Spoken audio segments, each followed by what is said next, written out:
from Turning Wrenches, a tech on your side.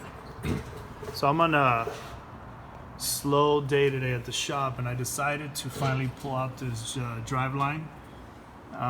Pretty easy. You take these two bolts out to hold the center bearing bushing assembly, and the whole drive line, I pulled it out from this side of the axle. The whole thing just came out, right?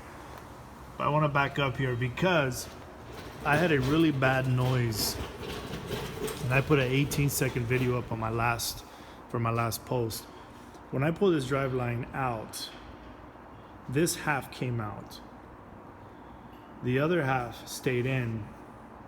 And what I found was this nut wasn't attached at all.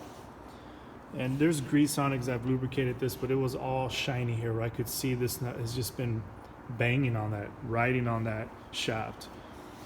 So I put this back, the nut back onto this, put the drive line back in, and the noise is gone. So I thought, great, what I'll do then, I said to myself, I'll get a new center support assembly. So I went to a driveline shop and they gave me this one. It's totally different than this, right? Completely different. But I figured this one looked so much better material. So I decided to install this. The noise came back with a vengeance. Unfortunately, what I had to do is I had to cut my old bearing.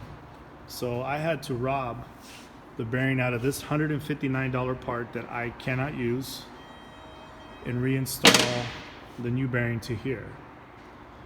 Now the way I did that is I got my cutting tool and I cut this upper portion off right here. I split it, took the center parts out of that bearing, and I was left with just the race down here.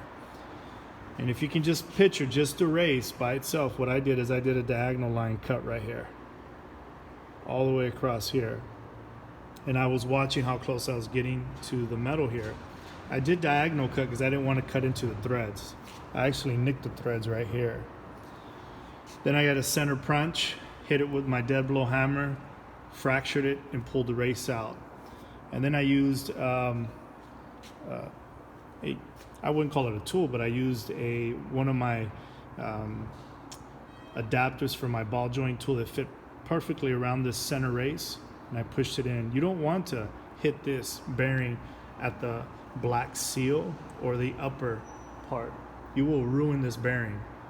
You have to hit it with when you hit this bearing, the impact has to be at that race right here, okay? So this worn out part here was at the bottom where this is how it was installed, right? This is how this center bushing was installed to the car in this direction. So what I did is this part that's been worn out, I just pushed this bushing out, installed this worn out at the upper direction, and I'm going to install it this way. This is the way this thing will be installed inside the vehicle this way, so there's nothing worn out. So I hope this helps you out. I am going to put some thread lock right here, some red thread lock for that nut never ever to come out again, and everything will be all good. Hope this video helps you out. Anyone who has any kind of drive line with the center bushing here, this process would work. Have a great day. We'll see you.